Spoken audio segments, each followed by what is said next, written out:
Hello everyone, Himanshu this side. Welcome back again. तो हमारा revision चल रहा था पीवाईक्यूज के through, and in that we have already covered part A modern physics का। अब आज हम मॉडर्न फिजिक्स का पार्ट बी, सेक्शन सी और सेक्शन डी से जितने भी पिछले सालों में क्वेश्चंस आए हैं उन्हें डिस्कस करने वाले हैं। ठीक है, so let's start quickly. Question number 76 देखिए, why is the mass of a nucleus always less than the sum of the masses of its constituents, that is free neutrons and free protons. इसी को nuclear physics में क्या कहा जाता है? Mass defect, है ना।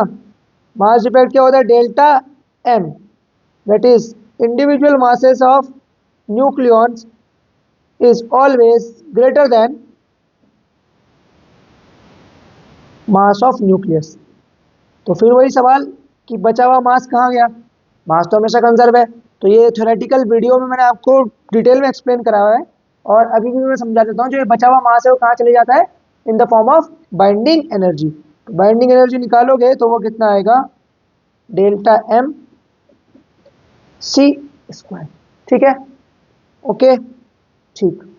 How is Coulomb repulsion between protons in a nucleus overcome? ठीक है, कूलम रिपल्शन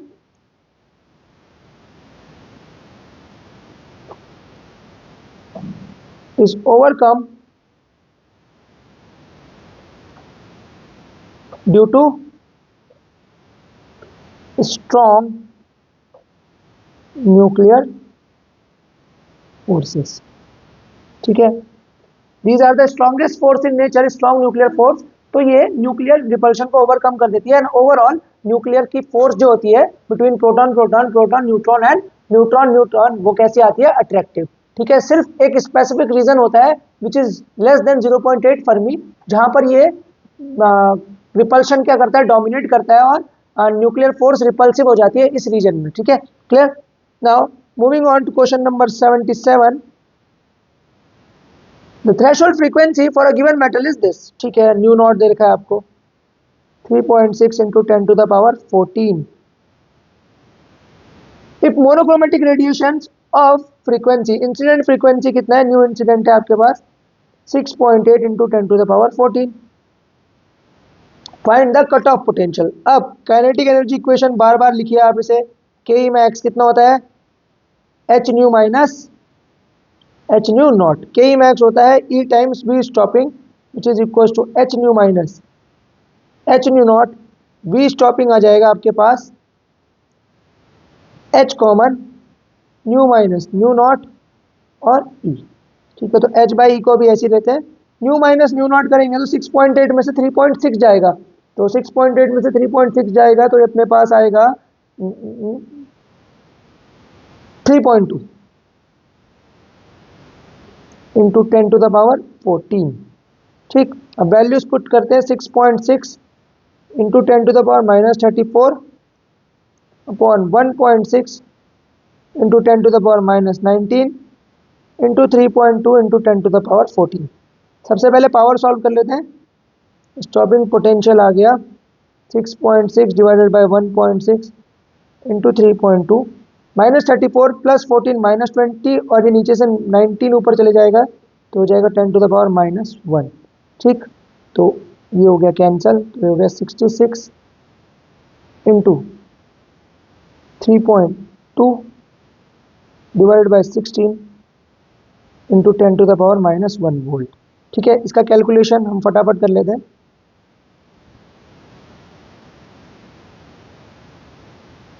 तो ये कैलकुलेशन आएगा, देखिए 66 into 3.2 which is 211.2 divided by 16 comes out to be 13.2 into 10 to the power -1 volt, that is 1.32 volt. तो stopping potential कितना आ गया अपने पास? 1.32 वोल्ट। ठीक है, clear, easy question. Question number 78, ये क्या कह रहा है? The threshold wavelength of a metal is 450 nanometre. ठीक है, तो लैम्डा नॉट अपन को कितना दिया है? 450 nanometre. Calculate the work function. बहुत आसान, वर्क फंक्शन पाई नॉट कितना होता है? H C by lambda not.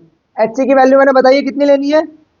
1240 nanometre electron volt divided by 450 nanometre, nanometre से नैनोमीटर कैंसल,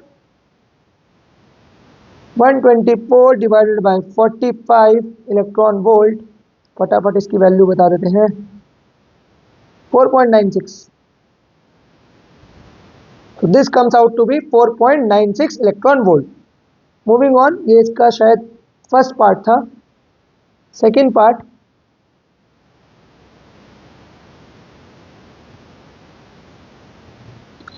वर्क फंक्शन निकाल दिया। अब पूछ रहा है आपसे maximum energy of the ejected photo electron. ठीक है, तो के ई मैक्स पूछ रहा है,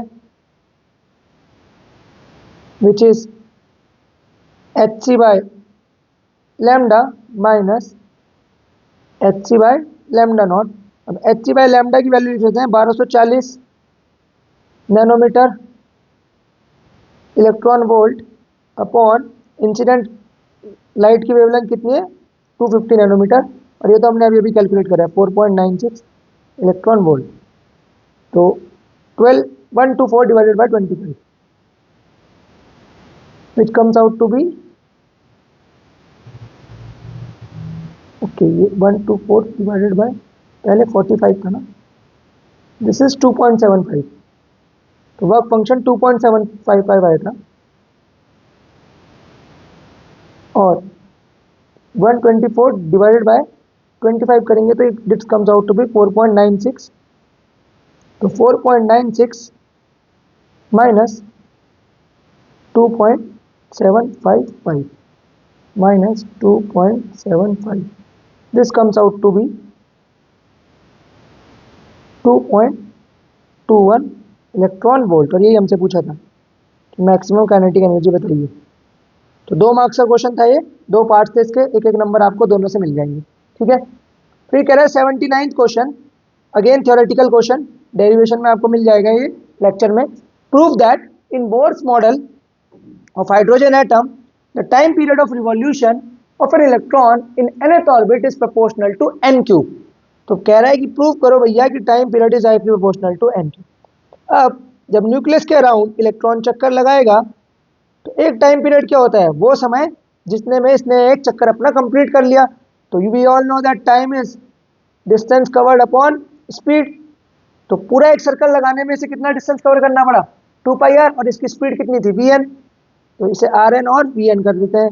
तो टी आ गया 2π, आर एन आपको पता है कितना होता है, A nought N square by Z. जिन्हें नहीं पता है वो थ्योरी वाला लेक्चर देखे, वहां से आपको आइडिया लग जाएगा। ठीक है, और वी एन कितना होता है, V naught Z by N. ठीक है, तो ये सारे कांस्टेंट है, और ये हाइड्रोजन एटम की भी बात कर रहे हैं तो जेड तो 1 हो जाएगा। तो ये आ गया 2π A nought by V nought which are all constant, और बचा क्या, एन क्यूब। तो हमें यहाँ से क्या रिजल्ट मिल गया, that T is directly proportional to N का क्यूब। ठीक है, जो हमें प्रूफ करना था। Now coming on to question number 80, क्या कह रहा है, an alpha particle and a deuterium ion. पहले इन दोनों को लिख देते हैं। अल्फा पार्टिकल क्या होता है, हीलियम का न्यूक्लियस, ठीक है, चार्ज +2e, मास 4 mp। ठीक है, ड्यूटेरियम क्या होता है, 1s2,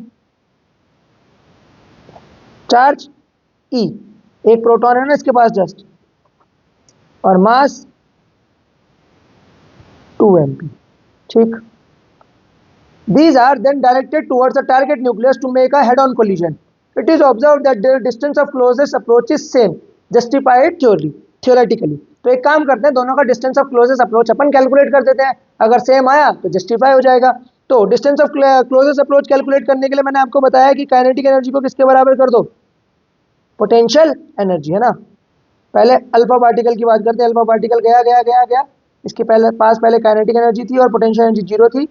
फिर ये न्यूक्लियस के करीब जैसी आया तो इसकी काइनेटिक एनर्जी 0 हो गई at a distance d from the nucleus, and it only has potential energy. ठीक है, तो काइनेटिक एनर्जी कितनी होगी अल्फा पार्टिकल के पास, इसके पास होगी हाफ, मास कितना है इसके पास,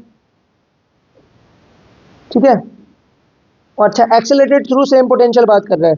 तो हम काइनेटिक एनर्जी को वर्क एनर्जी थ्योरम से क्यू भी लिख सकते हैं ना, अगर पोटेंशियल सेम है। अब अल्फा पार्टिकल के पास चार्ज कितना है, 2e, ठीक है, और पोटेंशियल क्या है, सपोज v। ये किसके बराबर आना चाहिए, के Q1, Q1 is alpha particle का चार्ज कितना है 2e, ठीक है, और Ze इसका एटॉमिक नंबर Z, तो इस पे चार्ज कितना हो जाएगा Ze, के Q1 Q2 बाई डी, तो डी कितना आ गया यहाँ से, ई से ई कैंसिल कर देते हैं, तो ये आ गया 2k और Ze अपॉन 2b, 2 से 2 कैंसिल, तो इसकी वैल्यू आ गई के Ze by B. Let us call this equation number 1। ये अल्फा पार्टिकल के लिए है। सिमिलरली अगर हम ड्यूटेरियम के लिए कैलकुलेट करें, तो ड्यूटेरियम के लिए कितना आएगा, ड्यूटेरियम के लिए आएगा अपना के मैक्स कितना हो जाएगा क्यूबी, चार्ज कितना है उसके पास ईवी, और ये किसके बराबर होना चाहिए, के Q1 चार्ज कितना है E into Ze by D, E से ई कैंसल, तो वी डी की वैल्यू आ गई, डी फॉर प्रोटॉन मतलब ड्यूटेरियम, ये कितना आ गया अगेन के Ze बाय डी। तो आप इक्वेशन 1 और इक्वेशन 2 को अगर देखो तो दोनों में डी की वैल्यू क्या आई है सेम, दैट प्रूव्स दैट कि अल्फा पार्टिकल और ड्यूटेरियम के लिए दोनों के लिए डिस्टेंस ऑफ क्लोजेस्ट अप्रोच का रहेगा सेम, अगर उनका एक्सेलरेटिंग पोटेंशियल क्या हो सेम।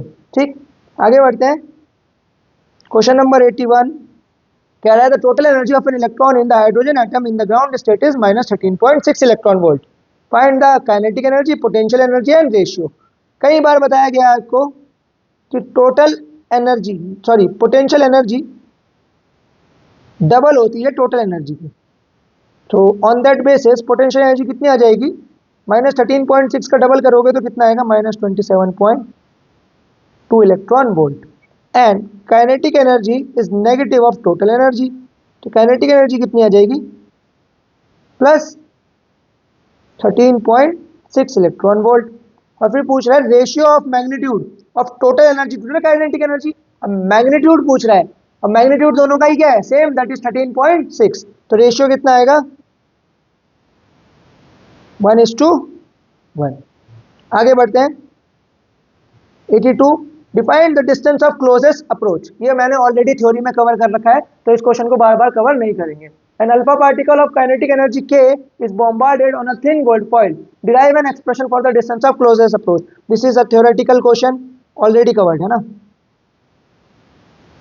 तो आप वहां से इसे रेफर कर सकते हैं। Next again theoretical question, differentiate between mass defect and binding energy per nucleon। mass defect delta m मैंने अभी भी बताया, z times mass of proton plus a minus z times mass of neutron minus mass of nucleus, that is जो अपने individual nucleons होते हैं उनका mass nucleus के मास से ज्यादा आता है, इसी प्रॉपर्टी को क्या कहते हैं न्यूक्लियस की मास डिफेक्ट। फिर कह रहे हैं द बाइंडिंग एनर्जी पर न्यूक्लियॉन डिफाइन करो, बाइंडिंग एनर्जी पर न्यूक्लियॉन भी थ्योरी में डिफाइंड है। बाइंडिंग एनर्जी पर न्यूक्लियॉन क्या होती है, एक न्यूक्लियॉन जब बाहर आता है न्यूक्लियस से तो कितनी एनर्जी रिलीज होती है, that is called as binding energy पर न्यूक्लियॉन। फिर कह रहा है तीसरा वाला पार्ट बताएंगे कि 30 से 170 की रेंज में बाइंडिंग एनर्जी पर न्यूक्लियॉन कांस्टेंट आती है, ऐसा क्यों, देखो इसके कई कारण होते हैं। पहला कारण है न्यूक्लियर फोर्स जो होती है वो शॉर्ट रेंज होती है, शॉर्ट रेंज नेचर। अब शॉर्ट रेंज नेचर होने के कारण होता क्या है, अगर कोई एक न्यूक्लियॉन है तो ये अपने आसपास के नियरेस्ट नेबर्स पे क्या लगाएगा, न्यूक्लियर फोर्स लगाएगा, और अगर इसका साइज बड़ा होगा तो मान लो ये अपना कंसर्न न्यूक्लियॉन है तो ये सरफेस वाले पे कोई भी फोर्स नहीं लगाएगा, ठीक है। इसका मतलब जैसे जैसे दूरी बढ़ती है न्यूक्लियर फोर्स क्या होती रहती है, कम होती रहती है या फिर एक्सर्ट ही नहीं करती है। अब इस वजह से क्या होता है, साइज बढ़ने से आपको लग रहा है कि बाइंडिंग एनर्जी भी बढ़नी चाहिए, बाइंडिंग एनर्जी पर न्यूक्लियॉन भी इंक्रीज होनी चाहिए, but due to short range nature interaction ही नहीं हो रहा है इनके बीच में, इंटरेक्शन ही नहीं हो रहा है तो ये वाली फोर्स तो एक्सर्ट ही नहीं हो रही है, तो इसीलिए बाइंडिंग एनर्जी पर न्यूक्लियॉन इंक्रीज नहीं होती बल्कि क्या रहती है इस रेंज में कांस्टेंट, ठीक है। और इसी वजह से आता है शॉर्ट रेंज की वजह से आती है सैचुरेशन प्रॉपर्टी। तो आपको अगर एग्जाम में क्वेश्चन दिखा तो आप कैसे एक्सप्लेन करेंगे, due to short range, and short range होने की वजह से क्या आ जाती है सैचुरेशन प्रॉपर्टी, ठीक। नेक्स्ट क्वेश्चन नंबर 84 क्या कह रहा है, कंसिडर अ न्यूट्रॉन जिसका मास m है, काइनेटिक एनर्जी E है, और फोटोन जिसकी एनर्जी भी सेम है। अब इन दोनों की डी ब्रॉगली वेवलेंथ का रेशियो पूछ रहा है, तो लैम्डा ऑफ न्यूट्रॉन बताओ कितना होगा, h अपॉन एम बी, और एम बी मोमेंटम को √2m काइनेटिक एनर्जी भी लिख सकते हैं, और काइनेटिक एनर्जी को कितना बोला है इन्होंने, E, तो √2me लिख लेते हैं लैम्डा ऑफ न्यूट्रॉन। ठीक है, और प्रोटॉन के लिए फोटोन के लिए E कितना हो जाता है, hc बाय लैम्डा, तो लैम्डा कितना हो जाएगा, hc बाय E। तो इन दोनों का रेशियो ले लेते हैं, तो lambda neutron upon lambda photon, h से h हो जाएगा कैंसल, यह आ जाएगा 1/√2me, और यहाँ c और एक e ऊपर चले जाएगा, तो ये आ जाएगा आपका ई स्क्वायर बाहर लोगे, ई से ई कैंसल, तो ये हो जाएगा √e/2m। ठीक है, और ये c को भी अंदर भेज सकते हैं, ऐसे 1/c भी लिख सकते हैं, तो this will be the ratio. ठीक है, समझ में आया कि नहीं आया, देखो ये 1/√2m ही हो गया। ठीक, क्लियर। और लैम्डा ऑफ फोटोन कितना था, hc/e, h से h तो ऑलरेडी कैंसिल हो गया, c इधर रह गया, e ऊपर चले गया। अब e को अगर आप रूट के अंदर लिखोगे तो e स्क्वायर लिख सकते हो, तो e स्क्वायर से e कैंसिल हो जाएगा, सिर्फ रूट के अंदर क्या बच जाएगा, e, और वो भी न्यूमरेटर में, तो कितना आ गया 1/c√e/2m। Okay, next question number 85। क्या कह रहा है क्वेश्चन नंबर 85, देखो, the carbon isotope 12C6 has a nuclear mass 12। ठीक है, तो मास ऑफ न्यूक्लियस कितना दे रखा है, 12 एटॉमिक यूनिट। ठीक, कैलकुलेट द बाइंडिंग एनर्जी, बहुत आसान, बाइंडिंग एनर्जी कितना होता है, delta M C square. Delta M क्या होता है, z times mass of proton, z मतलब एटॉमिक नंबर। अब C612 का एटॉमिक नंबर कितना है, 6, और मास ऑफ प्रोटॉन कितना है 1.007825, प्लस न्यूट्रॉन कितने हो जाएंगे इसमें, 6 प्रोटॉन है तो 6 neutron, 6 time mass of neutron is 1.008665, minus mass of nucleus कितना दे रखा है 12। ठीक है, इंटू सी स्क्वायर, फटाफट कैलकुलेशन कर देते हैं, 6 into 1.008665, it is equals to 6.05199, 6.05199 plus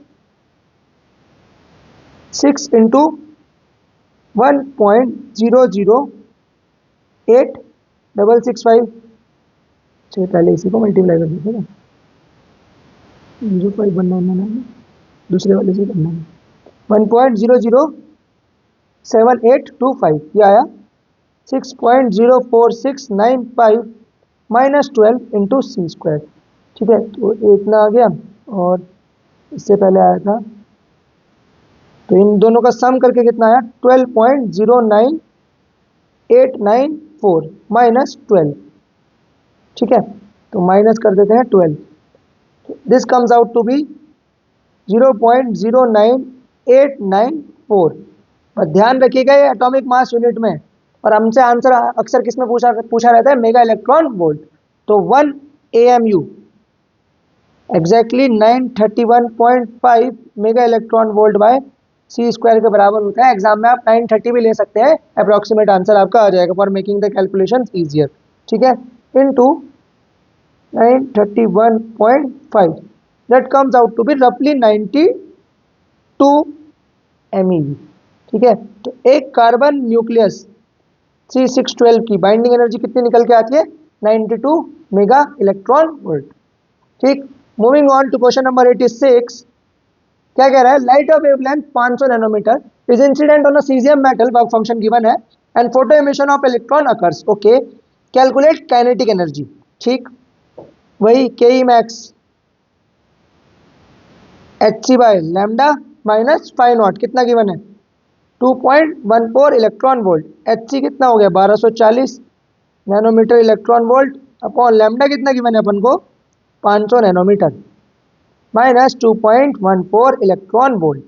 ठीक, तो 124 divided by 50. 124 divided by 50, which comes out to be 2.48 minus 2.14, जो आएगा 0.34 इलेक्ट्रॉन वोल्ट। तो के ई मैक्स कितना आ गया? 0.34 इलेक्ट्रॉन वोल्ट। एक काम हो गया। दूसरा देखते हैं, stopping potential. Okay, in this situation अब के ई मैक्स आ गया। के ई मैक्स ही किसके बराबर होता है? E times V stopping. तो V stopping into E is equal to 0.34 electron volt. E से ई कैंसल, तो वी स्टॉपिंग कितना आ गया? 0.34 वोल्ट। ठीक है, और देखो क्वेश्चन में खुद ही गिवन था, टेक एच सी की वैल्यू 1240 नैनोमीटर इलेक्ट्रॉन वोल्ट। ये वाला स्टेप समझ में आया ना? Kinetic energy max work energy theorem से आता है ना। वर्क एनर्जी थ्योरम किसके बराबर होता है? Change in kinetic energy. तो वर्क डन कितना हो गया? ई इंटू स्टॉपिंग पोटेंशियल, वो किसके बराबर होगा? K E max. ठीक, क्वेश्चन नंबर 87 क्या कह रहा है? A proton and alpha particle are accelerated through different potentials. Okay, तो एक ले लेते हैं अपन प्रोटॉन और एक ले लेते हैं अल्फा पार्टिकल। अब दोनों को डिफरेंट पोटेंशियल से एक्सेलरेट करा, let us suppose v1 and v2, so that they have same de Broglie wavelength. दोनों की डी ब्रॉगली वेवलेंथ सेम है, लैम्डा पी और lambda alpha. Now lambda P equals to lambda alpha. तो lambda P को lambda alpha के बराबर equate कर दीजिए। तो लैम्डा प्रोटॉन कितना होगा? h upon under the root 2 mp और E। चार्ज कितना होता है? Charge on proton is E और v1। सिमिलरली यहाँ अल्फा पार्टिकल का कितना आएगा? 2। मास ऑफ अल्फा पार्टिकल कितना होता है? 4 times mass of proton into charge कितना होता है? 2e, और इसका स्टॉपिंग पोटेंशियल एक्सीलरेटिंग पोटेंशियल कितना दे रखा है? v2। h से h कैंसिल। ठीक है, दोनों साइड क्या कर देते? स्क्वायरिंग कर देते। आ जाएगा 1 upon 2 mp e v1 is equal to 1 upon 16 mp e v2। mp से mp कैंसिल, e से e कैंसिल। ठीक है, तो अपने को रेशियो किसका चाहिए? v1 by v2। तो ये हो गया v1 by v2 is 16 by 2, that is 8:1। ठीक है, क्लियर? 8 गुना बड़ा आ गया ना इससे। ठीक हो गया।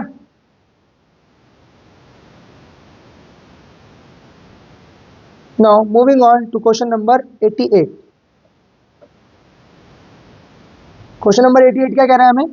To energy levels of an electron in an hydrogen atom are separated by 2.55 electron volt. Okay, दो एनर्जी लेवल्स बनाओ और उन्हें किससे सेपरेट कर दो? 2.55 इलेक्ट्रॉन वोल्ट। ठीक हो गया। Find the wavelength of the radiation emitted when the electron makes a transition from the higher energy level to the lower energy level. Bohr postulate use करो। डेल्टा ई कितना होना चाहिए? H C by lambda. तो lambda कितना होना चाहिए? H C by delta E. H C को use कर लो 1240 नैनोमीटर इलेक्ट्रॉन वोल्ट, और ई कितना दे रखा है अपन को? 2.55 इलेक्ट्रॉन वोल्ट। इलेक्ट्रॉन वोल्ट से इलेक्ट्रॉन वोल्ट कैंसल, फटाफट इसे डिवाइड करता हूँ, divided by 2.55 which comes out to be roughly 486 nanometre. तो आ गया लैम्डा। पूछ रहे कौन सी सीरीज में फॉल करेगा ये हाइड्रोजन स्पेक्ट्रम की। ये बताओ 400 नैनोमीटर से 700 नैनोमीटर की वेवलेंथ किस रेंज में बिलोंग करती है? कौन सी ईएम रेडिएशन आती है इसमें? 400 से 700 विजिबल। ठीक है, और हाइड्रोजन एटम पढ़ाते हुए मैंने बताया था आपको कि जो लाइमन सीरीज होती है वो कहाँ लाई करती है? यूवी रे में। बाल्मर विजिबल, और पास्टन किस रेंज में लाई करती है? इंफ्रारेड। ठीक, तो ये किसको कॉरेस्पॉन्ड कर रहा है? विजिबल। विजिबल मतलब ये किसको कॉरेस्पॉन्ड कर रहा है? बाल्मर को, है ना? तो आंसर क्या होना चाहिए इसका? बाल्मर। ठीक, ठीक हो गया। 89th 89th एक हाइपोथेटिकल क्वेश्चन है। Earth revolves around the sun in an orbit of radius 1.5 into 10 to the power 11। तो रेडियस ले लेते हैं अपन 1.5 into 10 to the power 11। Find the quantum number, N निकालना है हाइड्रोजन का, मतलब बोर्स का पोस्टुलेट यूज करके। बोर का पोस्टुलेट, सेकंड पोस्टुलेट कहता था एल कितना होता है, NH अपॉन 2 पाई। तो एन कितना हो जाएगा, L into 2 pi divide by H. अब बहुत सारी कैलकुलेशन है इसमें, एल कितना होगा, M B R into 2 pi divide by H. अब बस वैल्यू रखनी है। एम कितना दे रखा है, 6 into 10 to the power 24। B कितना दे रखा है, 30 किलोमीटर पर सेकेंड। अब इसे कन्वर्ट करना पड़ेगा मीटर पर सेकेंड में, क्योंकि सब एसआई में ले रहे हैं। तो 30, 1 किलोमीटर में कितने मीटर, 1000 ना, that is 10 to the power 3। R given है अपने को 1.5 into 10 to the power 11 into 2 pi, और एच की वैल्यू होती है 6.6 into 10 to the power minus 34। अब इसकी कैलकुलेशन मैं आप पे छोड़ता हूँ, ठीक है, कैलकुलेशन कर लेना आप, इससे जो भी एन की वैल्यूज आएगी that will be your answer. Next question number 90,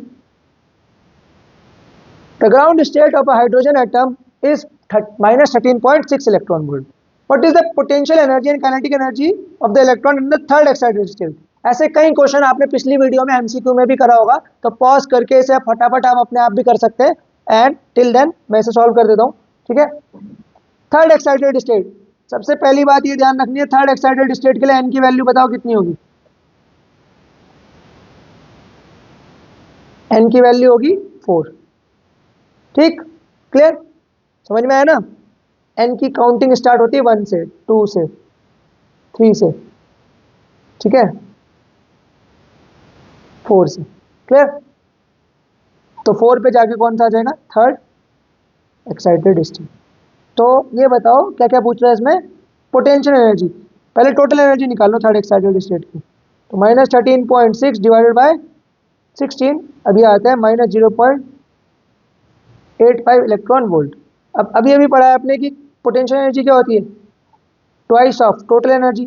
तो इसका डबल कर दो, 85 का डबल कितना होता है, 170। तो कितना आएगा, -1.70 electron volt. Kinetic energy negative of total energy कितना आ जाएगा, 0.85 electron volt, and this will be your answer, ठीक। Question number 91, what is meant by ionisation energy. Okay, ionisation energy क्या होती है, theoretical question. The amount of energy required to remove an electron from the outer most orbit या outer most shell of an atom is called as ionisation energy. What is it's value for hydrogen atom. अगर ground state में hydrogen atom की बात करें तो En आता है अपने पास -13.6 electron volt upon N square. Ground state के लिए N1, तो ई ग्राउंड का कितना आ गया, -13.6 इलेक्ट्रॉन वोल्ट। अब अगर इलेक्ट्रॉन को हाइड्रोजन एटम के ग्राउंड स्टेट से बाहर लाना है तो उसको अनबाउंडेड मोशन कराना पड़ेगा। अनबाउंडेड मोशन कराना पड़ेगा मतलब इसकी टोटल एनर्जी पॉजिटिव होनी चाहिए। टोटल एनर्जी पॉजिटिव देने के लिए, बनाने के लिए मिनिमम कितनी एनर्जी देनी पड़ेगी, +13.6 इलेक्ट्रॉन वोल्ट। तो कितनी आनी चाहिए ionization energy, +13.6 electron volt. This is your ionization energy. बढ़े आगे, question number 92, the figure shows Vm square versus 1 by lambda graph for photoelectrons emitted from a surface where Vm is the maximum speed of electrons and lambda is the wavelength of the incident radiation. Using this graph and Einstein's photoelectric effect equation, obtain the expression for Planck's constant and work function. ठीक है, सबसे पहले Einstein's photoelectric effect equation use करते हैं, जहाँ पे Vm है maximum speed, ये होगी Ke max होती है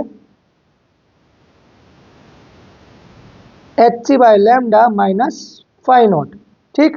अब Ke max होता है कितना है, हाफ m V max का square hc by lambda minus phi naught. तो V max का स्क्वायर कितना हो जाएगा, 2 by m hc by lambda minus phi naught. तो अब इसे कंपेयर करते हैं, V max का स्क्वायर ये हो जाएगा 2hc by M lambda minus 2 phi naught by M. Now we have standard equation to compare. अब देखो वाई एक्सेस में किसे प्लॉट करा है, वी मैक्स के स्क्वायर को। सो वाई एक्सेस होगी, ठीक है। Let suppose M is the slope X plus C. अब कंपेयर करो तो यहाँ से एक्स एक्सेस में क्या है, 1 बाय लैम्डा, तो वाई मिल गया अपने को वी मैक्स का स्क्वायर, एक्स मिल गया अपने को 1 बाय लैम्डा। तो स्लोप एम कितनी आई, 2hc बाय स्मॉल एम। और स्लोप एम को किससे दिखाते हैं यहाँ पर, टेन थीटा।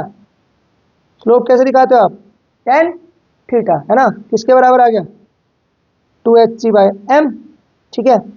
तो h की वैल्यू चाहिए थी, कितना आ जाएगा, m into tan theta divided by 2c। अब अगर आपको थीटा पता हो ग्राफ से तो आप टेन थीटा निकाल सकते हो, टेन थीटा निकाल सकते हो। मास इलेक्ट्रॉन का पता ही होता है, स्पीड ऑफ लाइट सबको पता ही होती है, ठीक है। तो यहाँ से h की वैल्यू कैलकुलेट की जाती है। क्लियर, आगे बढ़े।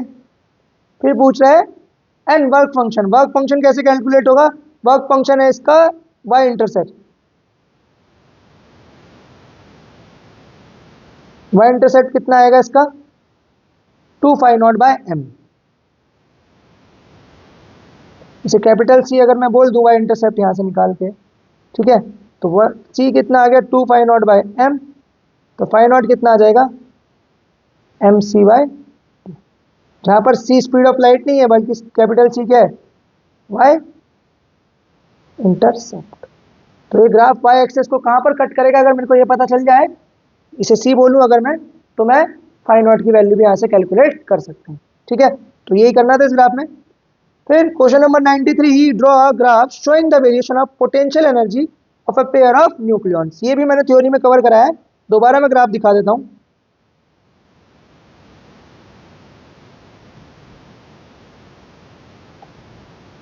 देखो ये ग्राफ है, आपके रेफरेंस के लिए मैंने इसे फिर बना दिया है, पर पेस्ट कर दिया मतलब।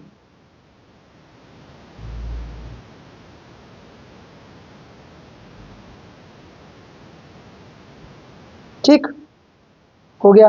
Indicate the region in which nuclear force is attractive. तो देखो ये जो रीजन है,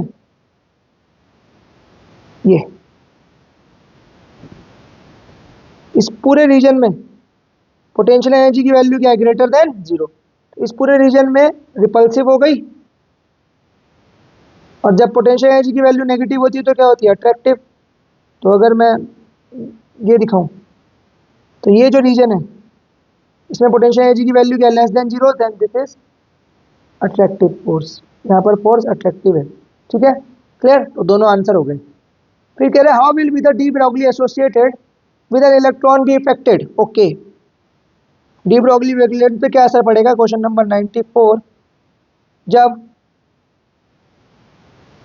वेलोसिटी इलेक्ट्रॉन की बढ़ा देंगे तो लैम्डा कितना होगा, h upon mass of electron into velocity of electron. अब अगर आप वेलोसिटी को बढ़ाओगे तो डी ब्रॉगली वेवलेंथ क्या हो जाएगी, डिक्रीज हो जाएगी। सो पहले का आंसर क्या होगा, डिक्रीजेस। सेकंड का क्या होगा, एक्सेलरेटिंग पोटेंशियल इज इंक्रीज। इसे एक्सेलरेटिंग पोटेंशियल के टर्म में लिखते हैं, लैम्डा होता है h upon under the root 2m K ई, और इसी को लिख सकते हैं 2m के ई को क्या लिख सकते हैं, वर्क एनर्जी थ्योरम से क्यू बी। एक्सेलरेटिंग पोटेंशियल को अगर आप बढ़ाओगे, अच्छा पहले में डिक्रीज कर रहा है, सॉरी पहले मैंने पढ़ा नहीं, ये वेलोसिटी को क्या कर रहा है, डिक्रीज कर रहा है, तो वेवलेंथ क्या हो जानी चाहिए, इंक्रीज, ठीक है। और दूसरे में स्टॉपिंग पोटेंशियल क्या कर रहा है, इंक्रीज कर रहा है, तो वेवलेंथ क्या हो जानी चाहिए, डिक्रीज। तो वी इंक्रीज हो रहा है तो वेवलेंथ क्या हो जानी चाहिए, डिक्रीज। गॉट इट, ठीक है। चले आगे। Now moving on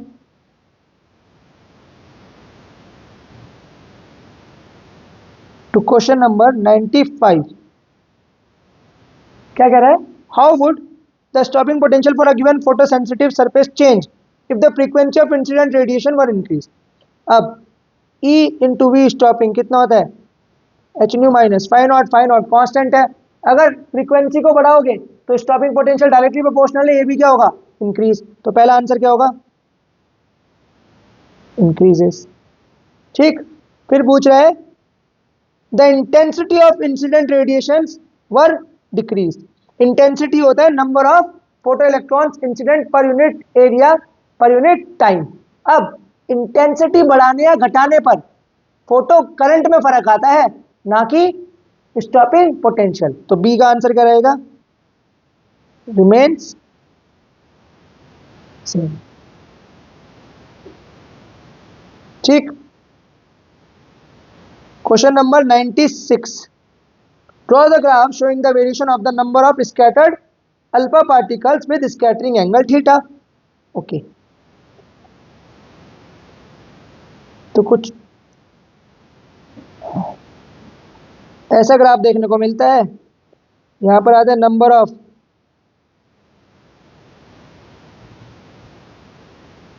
scattered alpha particles, यहां पर आता है स्कैटरिंग एंगल थीटा। अब इस ग्राफ से क्या देख रहा हूं, क्या देखने को मिलेगा कि जब नंबर ऑफ स्कैटर्ड पार्टिकल्स बहुत ज्यादा है उस समय स्कैटरिंग एंगल क्या है? छोटा। ठीक है, मतलब जाइजर मार्जन एक्सपेरिमेंट में पाया गया कि ज्यादातर पार्टिकल कैसे पास हो गए? अनडेविएटेड। मतलब जब संख्या ज्यादा है, उन पार्टिकल्स की संख्या ज्यादा है तो कैसे पास हुए? अनडेविएटेड। और जैसे जैसे डेविएशन बढ़ने लगा, थीटा बढ़ने लगा डेविएशन, तो संख्या क्या होती गई? बहुत कम होती गई। ठीक है, so this were the observation. कह रहा है कंक्लूजन बताओ इसमें से दो। इससे दो कंक्लूजन क्या बता सकते हो? कि size of nucleus is very very small, है ना, तभी तो बहुत कम अल्फा पार्टिकल क्या हो पाए? डेविएट हो पाए। और बी क्या कह सकते हो? It contains all the positive charge. ठीक। Now moving on, coming on to question number 97। This is again a theoretical question, dual nature के आपके लेक्चर में ढंग से कवर्ड है, मैं फिर भी आपको फटाफट ये बना के दिखा देता हूँ। Plot suitable graph to show the variation of photo electric current with the collector plate, anode plate भी बोलते हैं जिसे, पोटेंशियल फॉर इंसिडेंट रेडिएशंस। तो किस किस के बीच में ग्राफ बनाना है? फोटो इलेक्ट्रिक करंट होना चाहिए ऊपर, और यहाँ क्या आना चाहिए? कलेक्टर पोटेंशियल, वी कलेक्टर का। ठीक है, और यहाँ पर आई पी। ठीक हो गया। अब कह रहे हैं सेम इंटेंसिटी पर डिफरेंट फ्रीक्वेंसी। तो इंटेंसिटी सेम रखनी है बट फ्रीक्वेंसी क्या करनी है? अब आप सभी को पता है कि इंटेंसिटी का फर्क किस पे पड़ता है? फोटो करंट पे। तो फोटो करंट तो अपने को क्या रखना है? Same.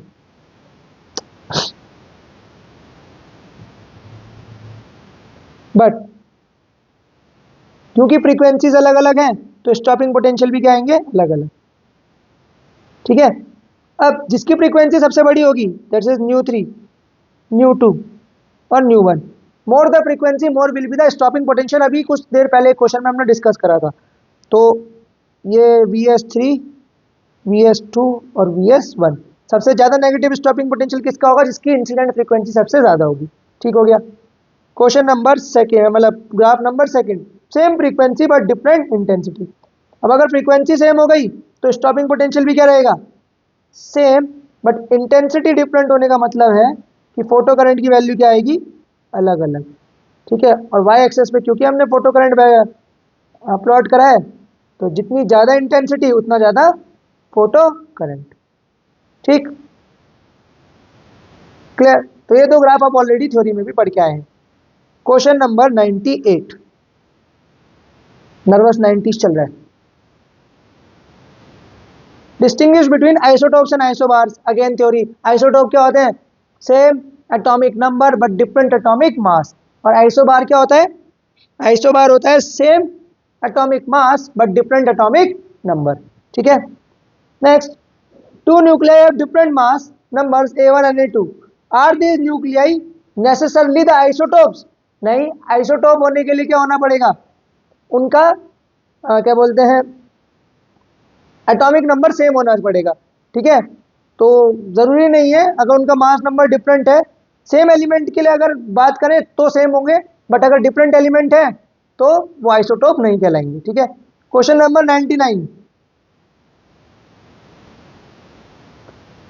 Name the spectral series for hydrogen atom which lies in the visible region. अभी कुछ देर पहले एक्सप्लेन करा, एक क्वेश्चन में आया था विजिबल रीजन के लिए आया था कौन सी होती है, बाल्मर है ना, तो बाल्मर आई थी विजिबल रीजन में, ठीक हो गया। Find the ratio of the maximum to minimum wavelength of this series, तो यहां पर निकालना है lambda max to lambda minimum, ठीक, बाल्मर सीरीज के लिए। तो बाल्मर सीरीज के लिए एन फाइनल होता है 2 और एन इनिशियल शुरू होता है 3 से लेके और कहां तक जाता है, इन्फिनिटी तक। अगर 3 से बात करें तो इन दोनों का एनर्जी गैप शॉर्टेस्ट होगा, तो वेवलेंथ क्या होगी, लार्जेस्ट।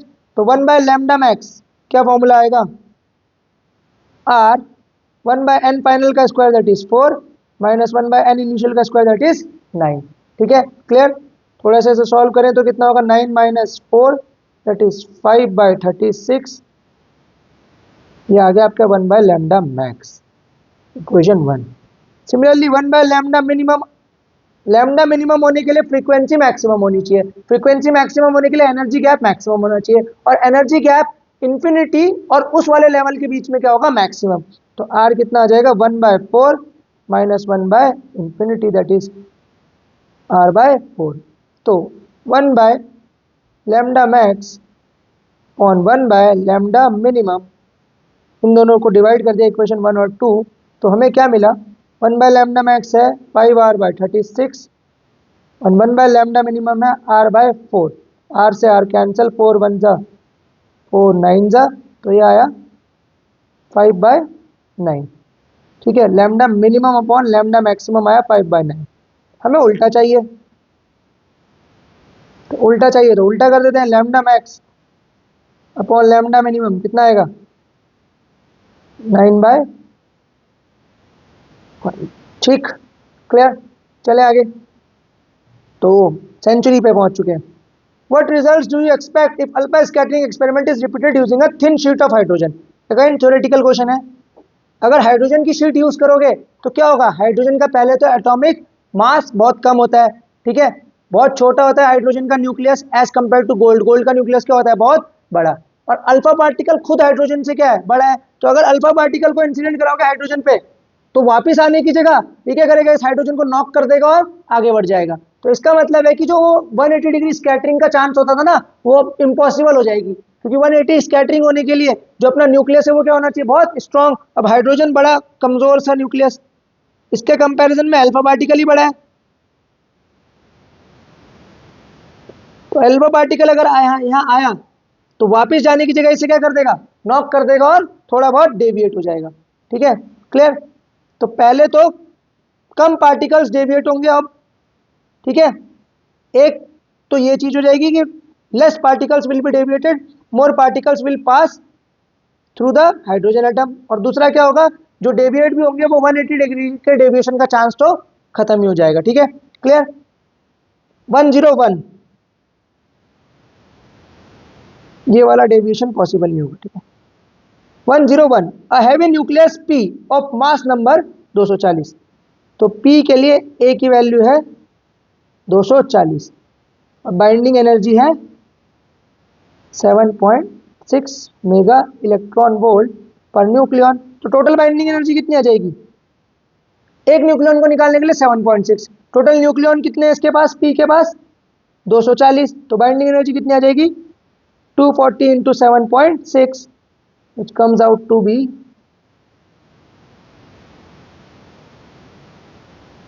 1824 mega electron volt. ठीक है, एक काम हो गया, बाइंडिंग एनर्जी निकल गई पी।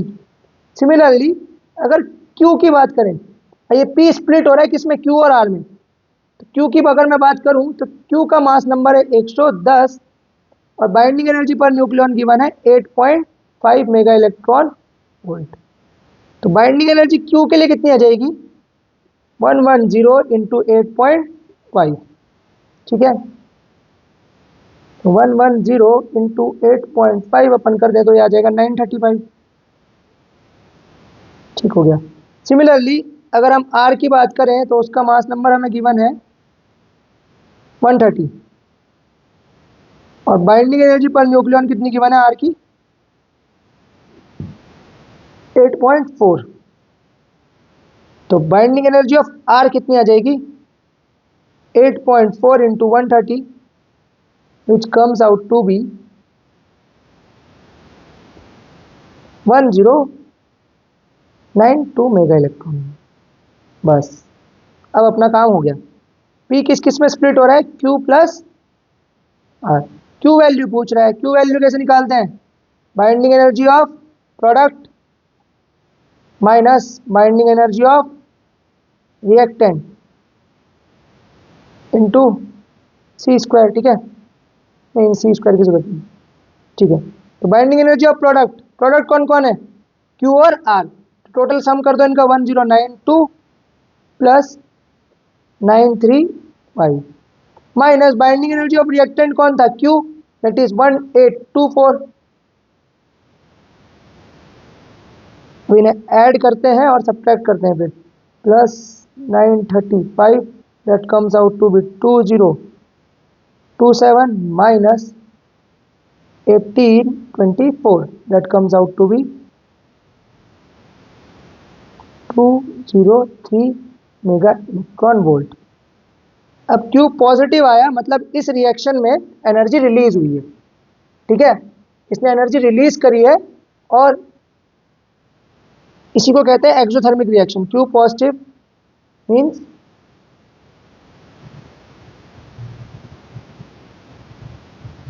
अगर Q नेगेटिव आता तो एंडोथर्मिक रिएक्शन होती। ठीक है, नाउ क्वेश्चन नंबर 102 कह रहा है hydrogen atom is in third excited state. ठीक है, how many spectral lines can be emitted by it before coming to ground state. ठीक है, ये अच्छा क्वेश्चन है। Third excited state, third excited state मतलब एन की वैल्यू कितनी है? 4। एन की वैल्यू 4 से एन की वैल्यू 1 आने तक कितनी स्पेक्ट्रल लाइन ये मतलब रिलीज कर देगा? इसका डायरेक्ट फॉर्मूला होता है n into N minus one divide by 2। तो n कौन सा है यहाँ?